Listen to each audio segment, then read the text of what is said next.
つ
いてる。おはばんは。皆さんいらっしゃい。今日も2日前の配信のクリスマスカロルの続きを読ませていただきます。多分音声左だけからは治ったはずですが大丈夫でしょうか。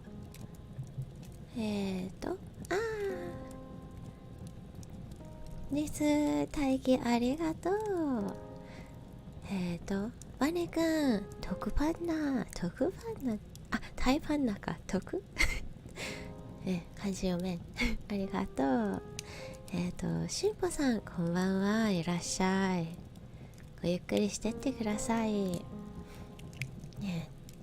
今日はクリスマス前っていうことでチャールズ・ディケンスの続きを読ませていただきます。で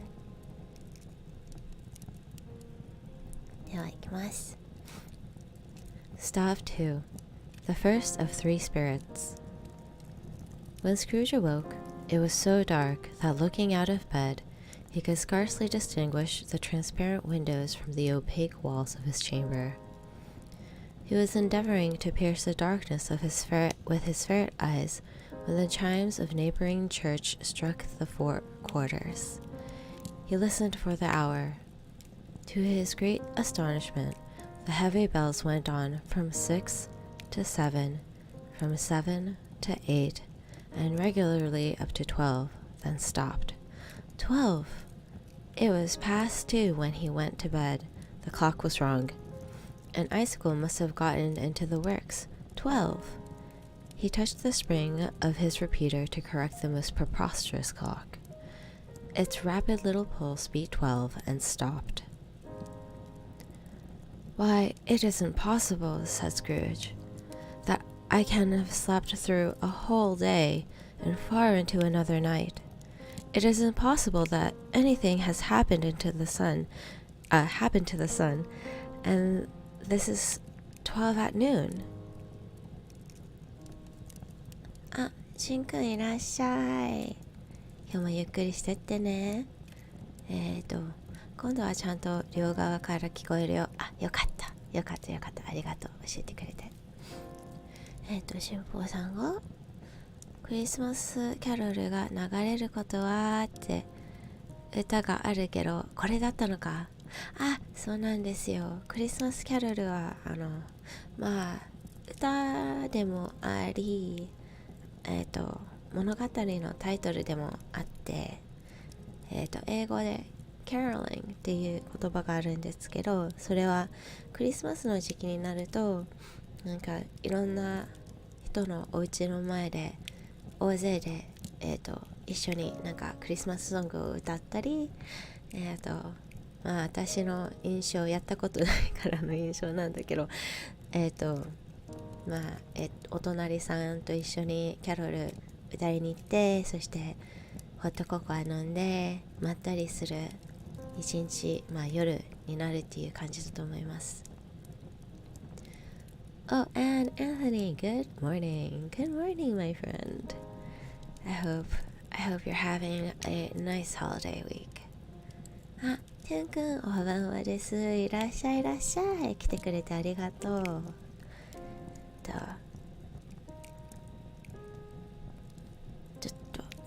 ここだ。今日は、パート2、第2幕。クリスマス前にちょっと終わる気がしないんだけど、できるだけ、続けさせていただきます。はい。今日もよろしくお願いいたします。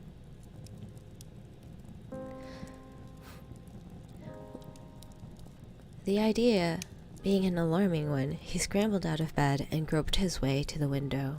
He was obliged to rub the frost off the sleeve of his dressing gown before he could see anything, and could see very little then.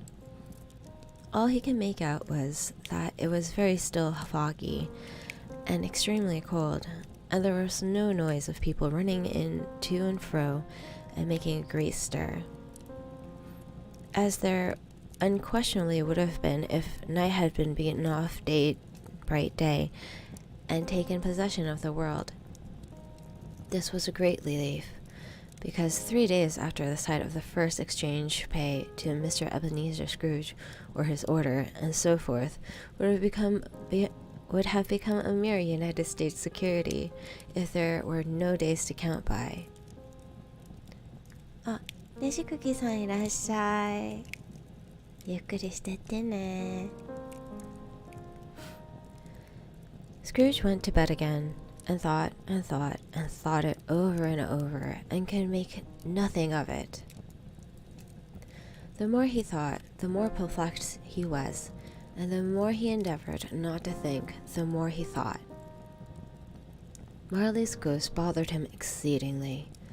Every time he resolved within himself, after a mature inquiry, that it was all a dream, his mind flew back again like a strong spring released to its first position, and presented the same problem to be worked all through. Was it a dream or not?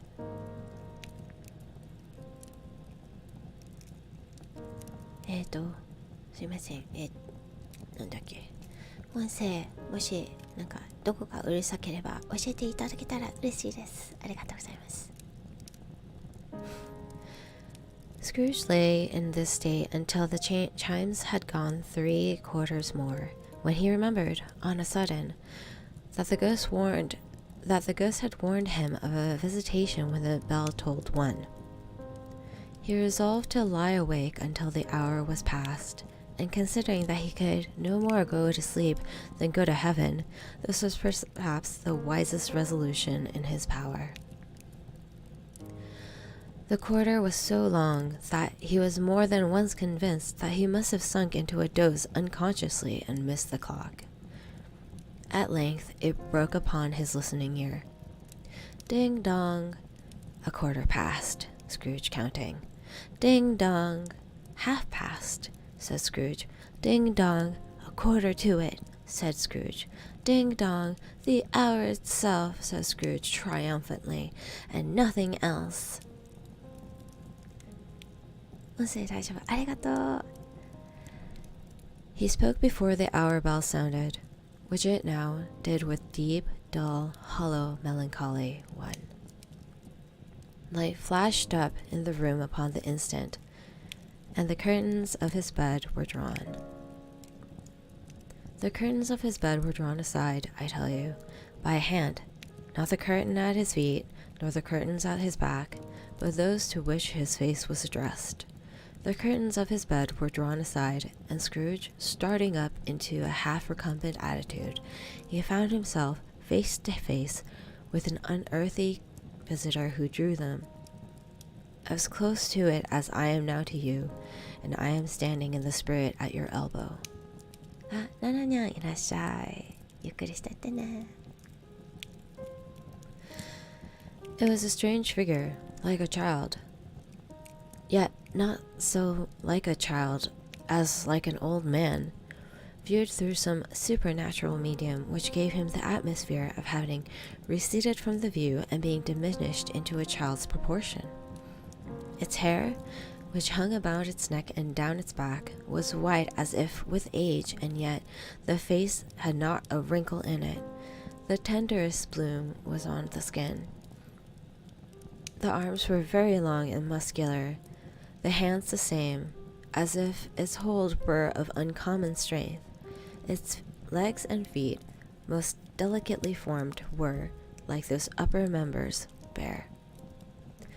It wore a tunic of the purest white, and round its waist was bound a lustrous belt, the sheen of which was beautiful.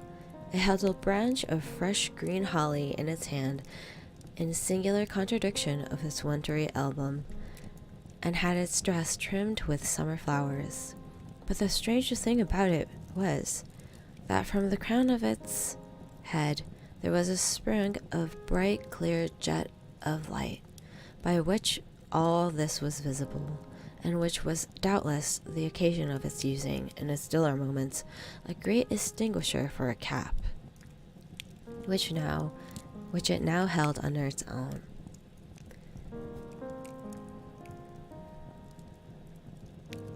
Even this, when Scrooge looked at it with increasing steadiness, it was not its strangest quality. For as its belt sparkled and glistened now in one part and now in another, and what was light one instant at another time was dark, so the figure itself fluctuated in its distinctiveness. Being now a thing with one arm, now with one leg, now with 20 arms, now with a pair of legs without a head, now a head without a body, of which dissolving parts no outline would be visible in the dense gloom wherein they melted away. And in the very clear wonder of this, it would be itself again, distinct and clear as ever. "Are you the spirit, sir, whose coming was foretold to me?" asked Scrooge. "I am." The voice was soft and gentle, singularly low, as if instead of being so close beside him, it were at a distance. "Who and what are you?" Scrooge demanded. "I am the ghost of Christmas past." "Long past?" inquired Scrooge, observant of its dwarfish stature. "No, your past."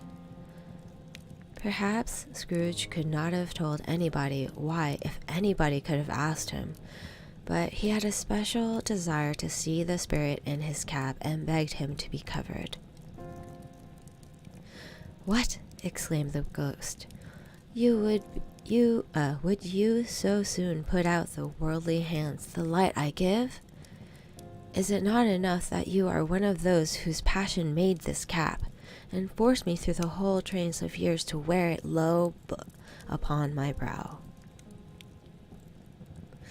Scrooge reverently disclaimed all intention to offend or any knowledge of having wilfully bonneted the spirit at any period of his life. Then he made a bold to inquire what business brought him there. Your welfare," said the ghost. Scrooge expressed himself much obliged, but could not help thinking that a night of unbroken rest would have been more conclusive to that end. The spirit must have heard him thinking, for it said immediately, "Your reclamation, then. Take heed." It put out its strong hand as it spoke and clasped him gently by the arm. "Rise and walk with me." It would have been in vain for Scrooge to plead that the weather and the hour were not adapted to pedestrian purposes. The bed was warm, and the thermostat a low way below freezing. That he was clad but lightly in his slippers, dressing gown, and nightcap, and that he had a cold upon that time. The grasp, though gentle as a woman's hand, was not to be resisted. He rose, but finding that the spirit made towards the window, clasped his rose in supplication. "I am immortal," Scrooge remonstrated, "and liable to fall." "Bear but a touch of my hand there," said the spirit, laying it upon his heart, "and you shall be held up in more than this." As the words were spoken, they passed through the wall and stood upon an open country road with fields on either hand. The city had entirely vanished. Not a vestige of it was to be seen. The darkness and the mist had vanished with it, for it was clear, cold, wintry day, with snow upon the ground. "Good heavens," said Scrooge, clasping his hands together as he looked about him. "I was bred in this place. I was a boy here." The spirit gazed upon him mildly. Its gentle touch, though it had been light and instantaneous, appeared still present to the old man's sense of feeling. He was conscious of the 1,000 odors floating in the air, each one connected with 1,000 thoughts and hopes and joys and cares long, long forgotten. "Your lip is trembling," said the ghost. "And what is that upon your cheek?" Scrooge muttered with an unusual catching in his voice that it was a pimple, and begged the ghost to lead him where he would. You recollect the way?" inquired the spirit. "Remember it?" Scrooge cried, in fever. "I could walk it blindfold." "Strange to have forgotten it for so many years," observed the ghost. "Let us go on." They walked along the road, Scrooge recognizing every gate and the post and the tree, until a little market town appeared in the distance with its bridge, its church, and winding river. Some shaggy peonies now were seen trotting towards them with boys upon their backs. Oh, sorry, not peonies. Some shaggy ponies now were seen trotting towards them with boys upon their backs who called to the other boys in the country gigs and carts driven by farmers. All these boys were in great spirits and shouted to each other until the broad fields were so full of merry music that the crisp air laughed to hear it. There are but shadows of the things that have been, said the ghost. They have no consciousness of us. The jocund travelers came on, and as they came, Scrooge knew and named every one. Why was he rejoiced beyond all? Sorry.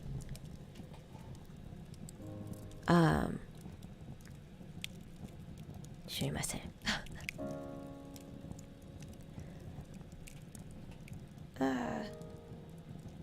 ごめんなさい。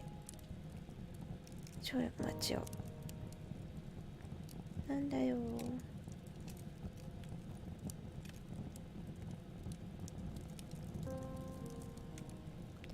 すいませんね。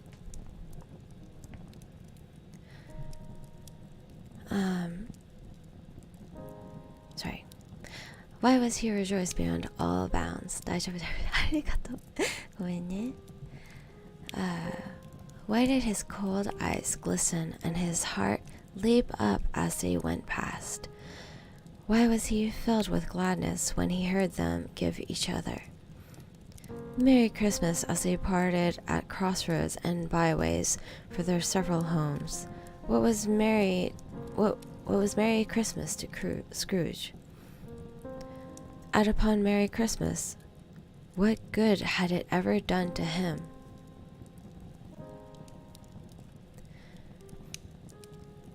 The school is not yet deserted, said the ghost. A solitary child, neglected by his friends, is still left there. Scrooge said he knew it, and he sobbed.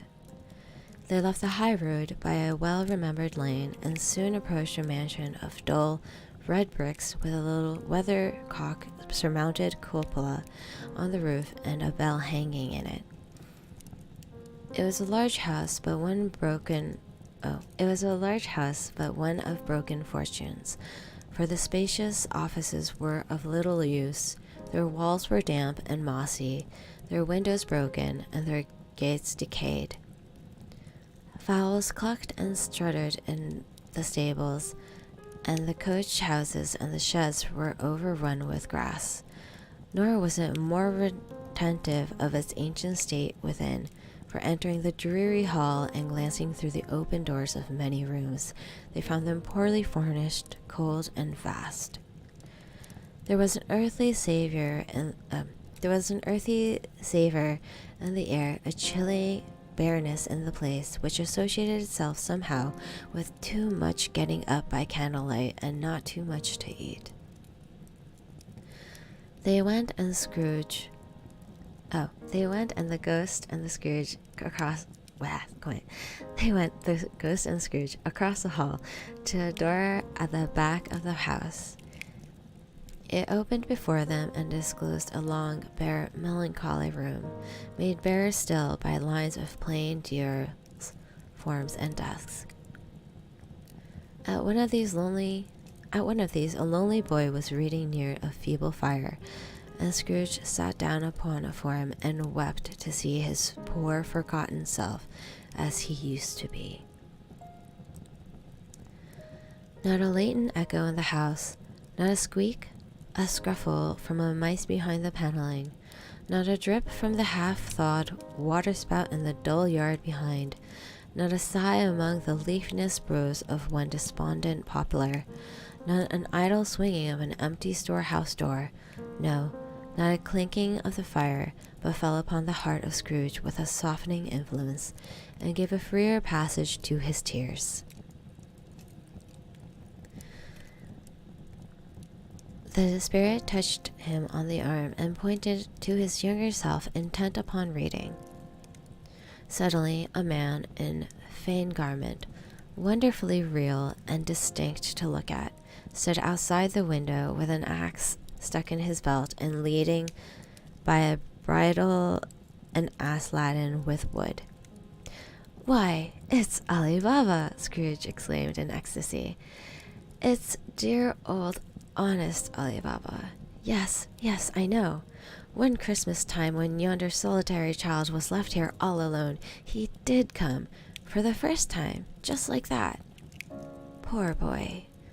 And Valentine," said Scrooge, "and his wild brother Orson, there they go. And what's his name? Who was put down in his drawers, asleep, at a gate of Damascus. Don't you see him? And the Sultan's groom turned upside down by the genie. There he is upon his head. Serves him right. I'm glad of it. What business had he to marry the princess?" アリババ？そう。多分本を読んでるんだと思う。本を読んで、ジーニーの思い出っていうか、そのお話、それスクルージが、まあしゃあないな、こいつはなぜかしらあんな綺麗なお姫様と結婚したんだからいいんだって、なんかそういう口癖です。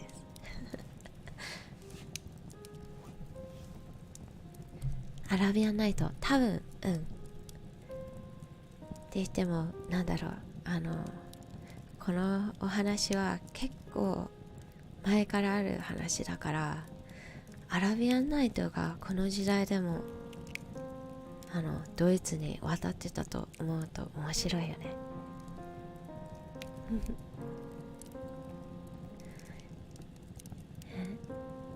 やっぱり聞いてるととてもまったりします。ありがとうございます。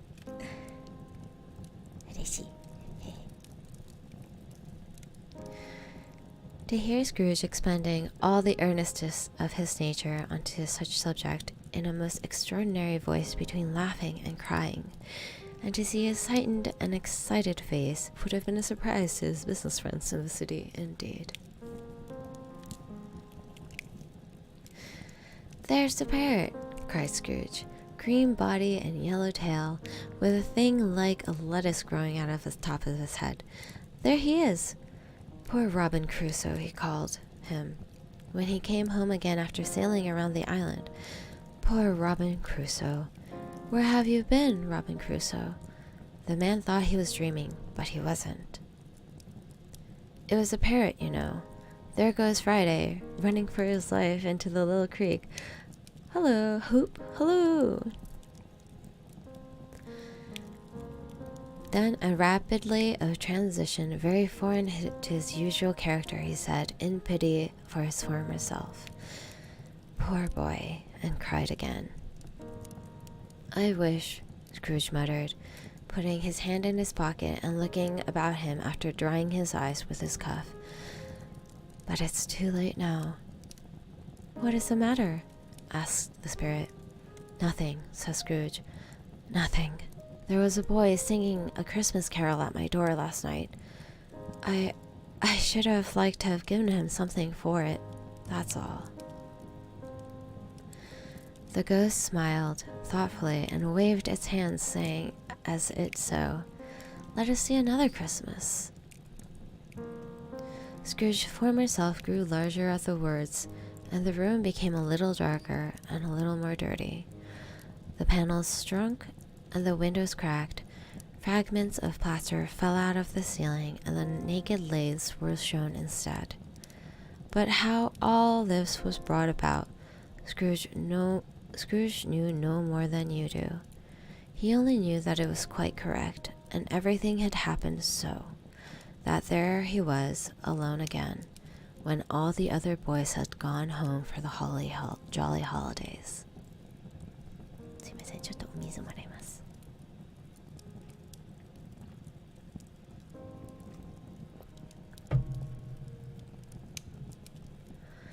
He was not reading now, but walking up and down despairingly.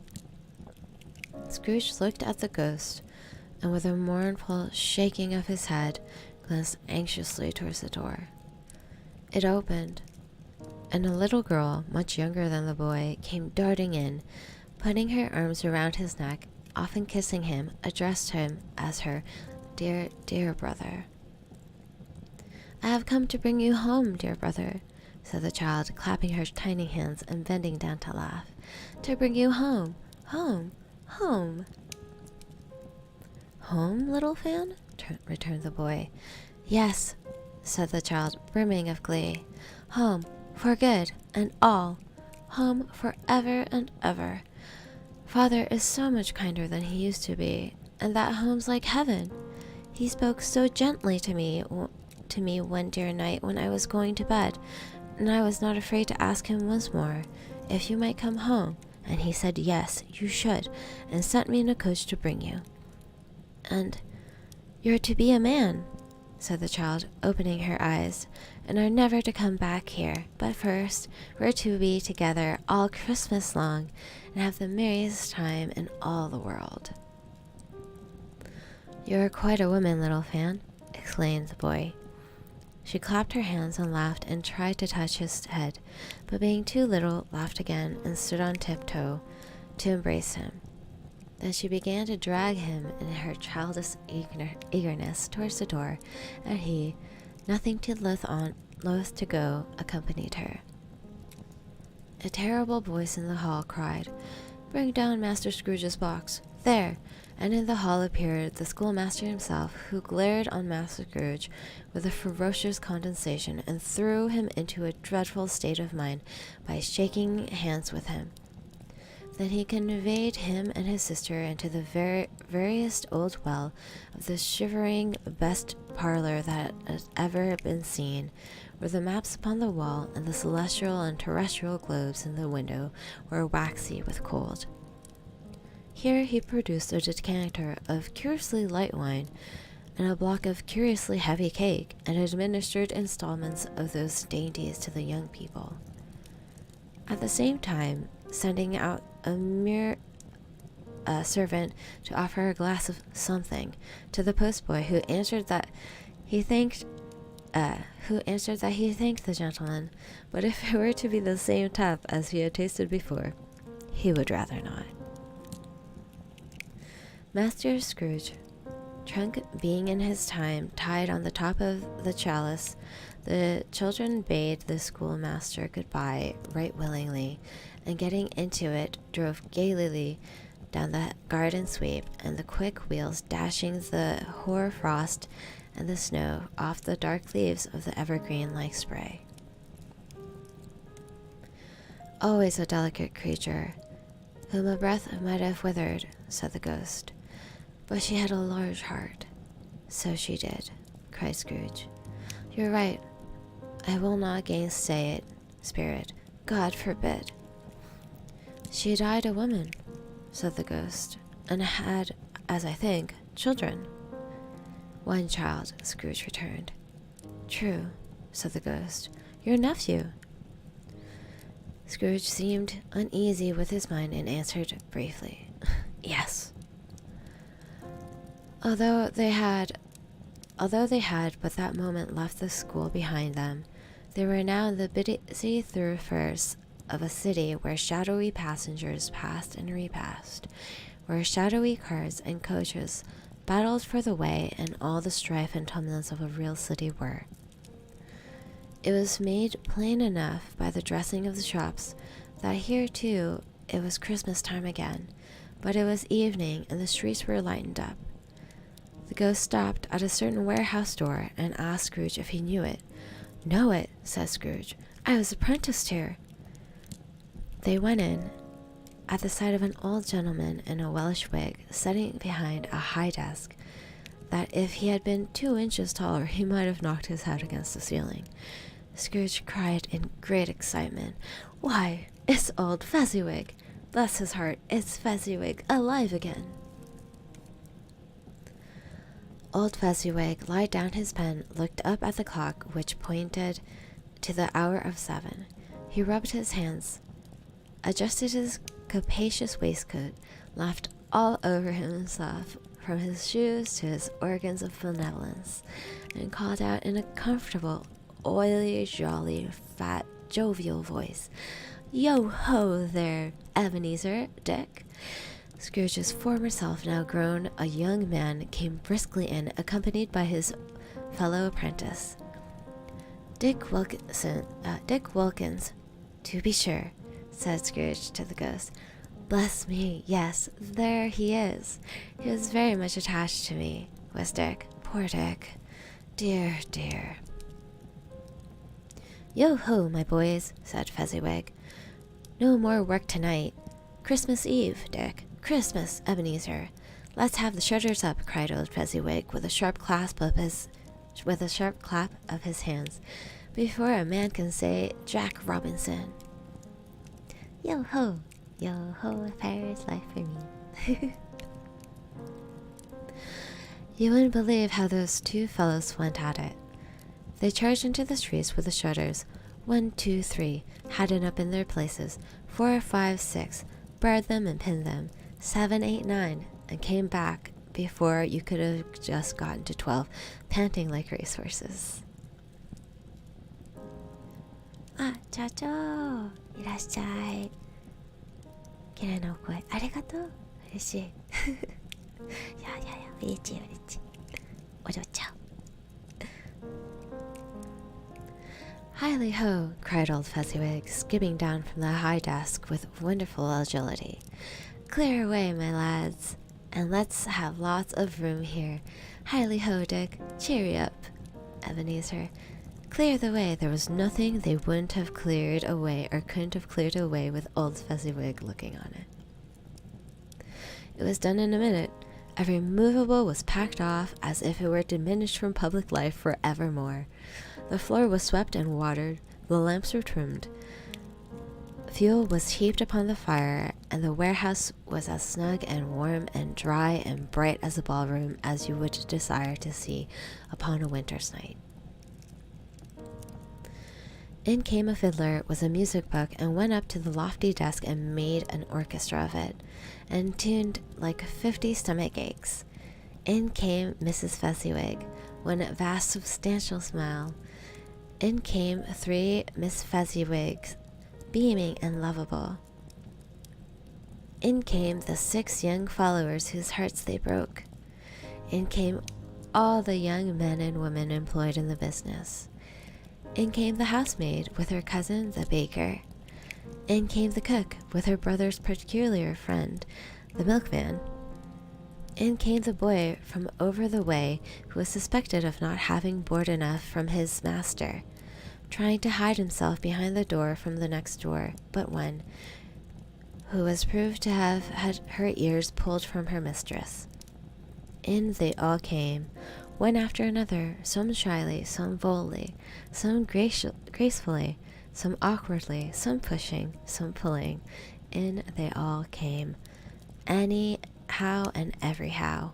Away they all went, 20 couples at once, hands half round and back again the other way, down the middle, up and again, round and round in various stages of affectionate grouping. Old top couple always turning up in the wrong place, new top couples starting off again as soon as they got there, all top couples at last, and not a bottom one to help them. When this result was brought about, old Fezziwig, clapping his hands to stop the dance, cried out, "Well done!" and the fiddler plunged his hot face into a pot of porter, especially provided for the purpose. But scorning rest upon its reappearance, he instantly began again, though there were no dancers yet, as if other fiddlers had been carried home, exhausted on a shutter, and he were a brand new man resolved to beat him out of sight or perish. There were more dances, there were forfeits, and more dances, and there was cake, and there was nugs, and there was a great piece of cold roast, and there was a great piece of cold boiled, and there were minced pies and plenty of beer. But the great effect of the evening came after the roast and the boiled, and when the fiddler, an artful dog mind, a sort of man who knew his business better than you or I could have ever told him, struck up, Sir Roger de Coverley? Why not do that? Roger de Coverley, Tavu. Then old Fezziwig stood out to dance with Mrs. Fezziwig, top couple too, with a good stiff piece of work cut out for them. 3 or 4 and 20 pair of partners, people who were not to be trifled with, people who would dance and had no motion of walking.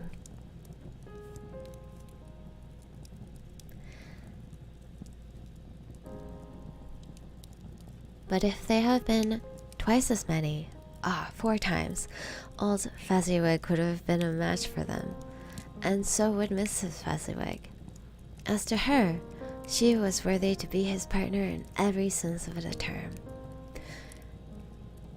If that's not high praise, tell me higher, and I'll use it.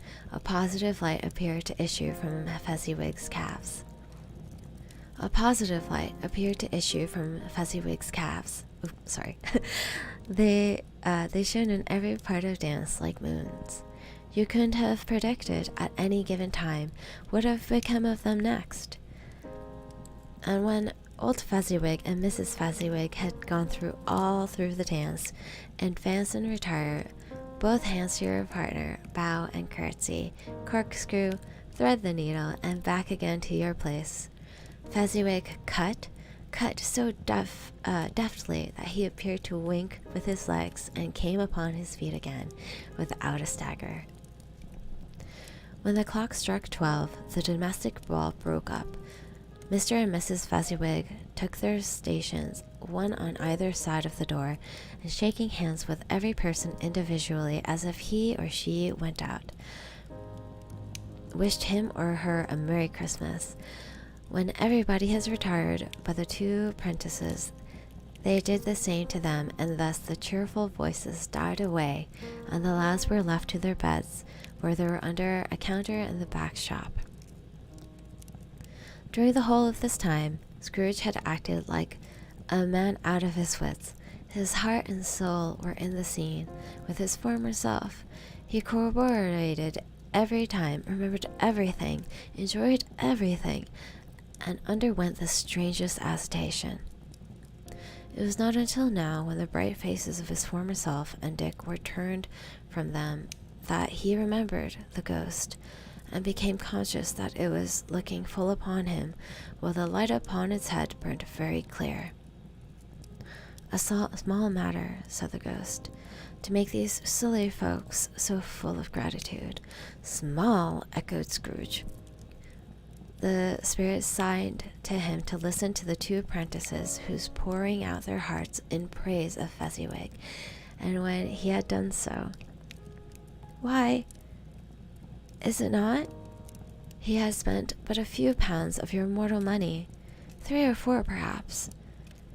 Is that so much that he deserves this praise?"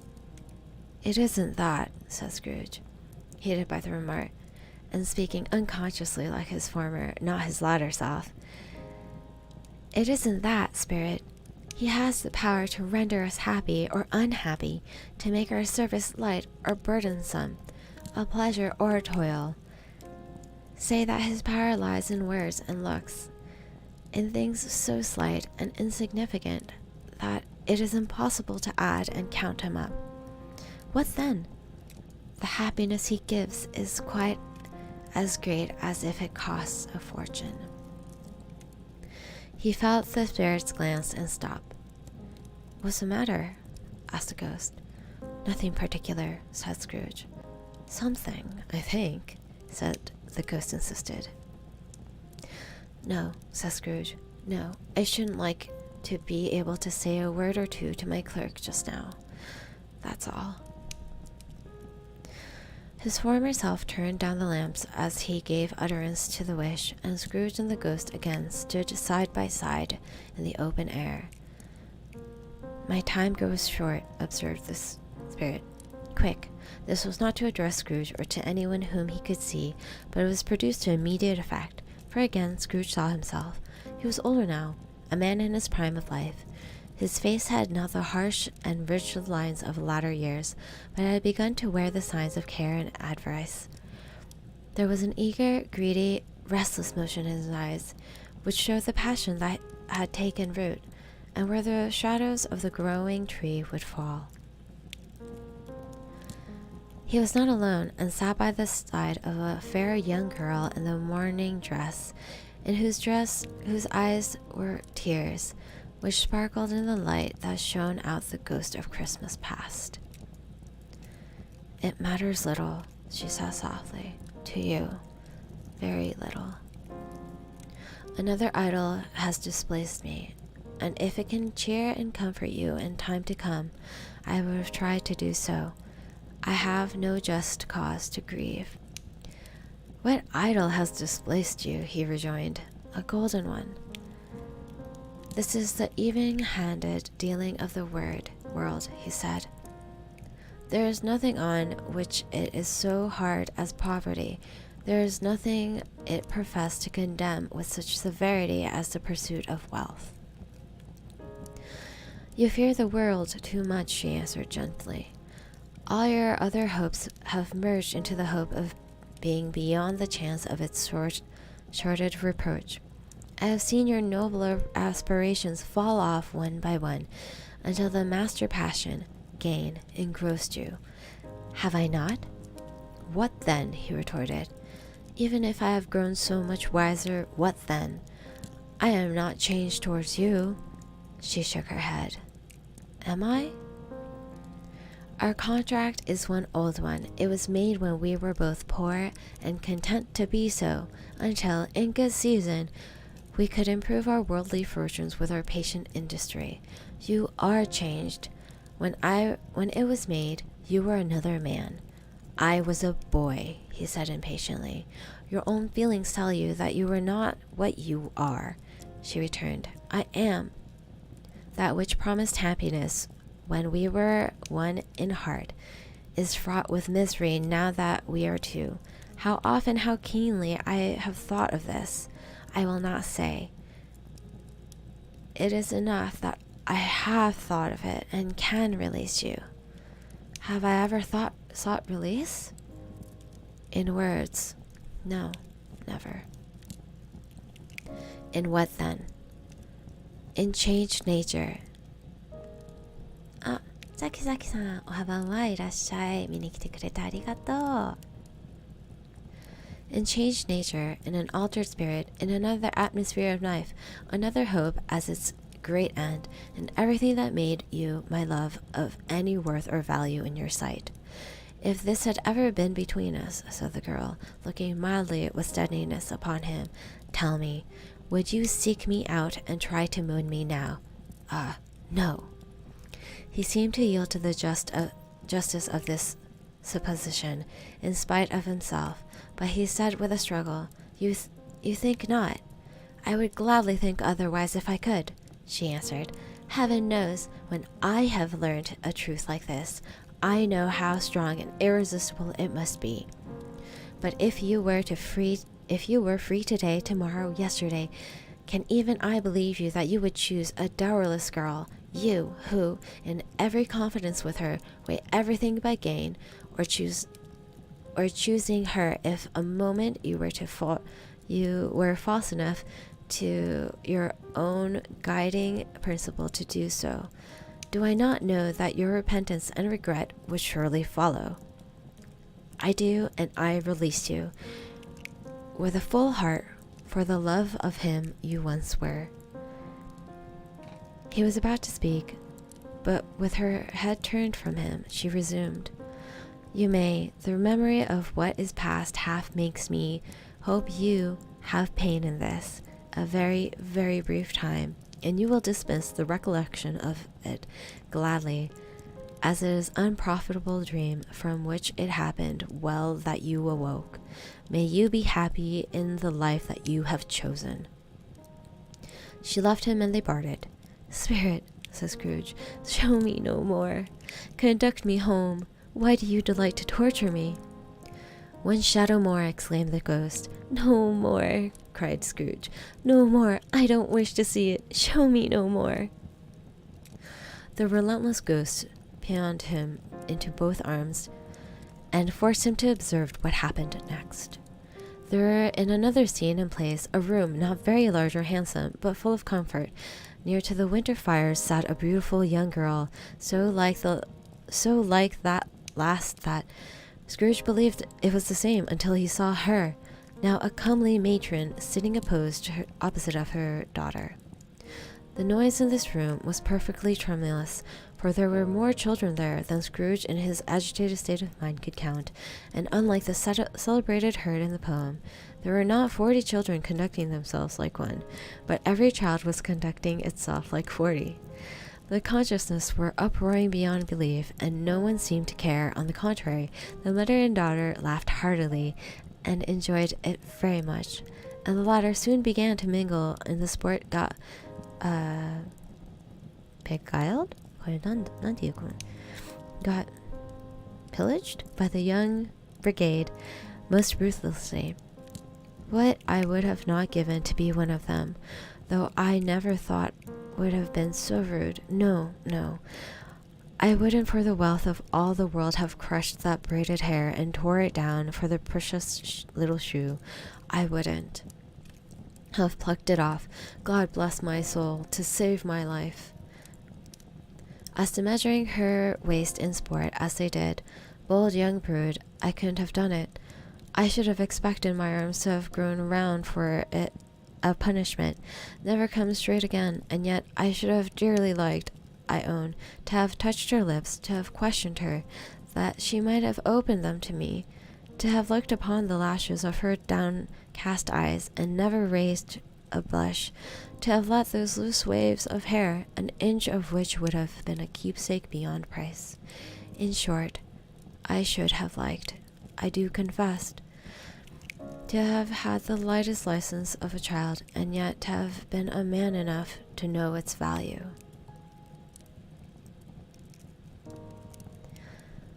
では今日はここまでにしますが、多分動画か何かの形で続きを読みますので、よろしければそちらもよろしくお願いいたします。今日は一緒にまったりしていただきありがとうございます。ちょっとした告知なんですが、今週末ジンジャーブレッドハウスを作れっていう話だったんですが、ちょっと予定変更になるかもしれません。多分雑談になると思います。ジンジャーブレッドハウスはもちろん後からやるつもりなんですけど、ちょっとクリスマスシーズンでバタバタしてて、ここも私も走り回っているので、雑談枠、ありがとう、ここありがとう、いるそちらもよろしくお願いいたします。土曜日の22時にやります。今日もありがとうございました。バニくんパチパチありがとう。ジンくんハイとパチパチありがとう。チャチョありがとうでは今日もゆっくりしてください。クリスマスイブの前でみんな忙しいと思いますが、ホットワインでもホットお茶でも何かしてゆっくりおやすみなさい。さらばい。てんくん、ねぎくりさんありがとうございます。さらばいです。お疲れ様。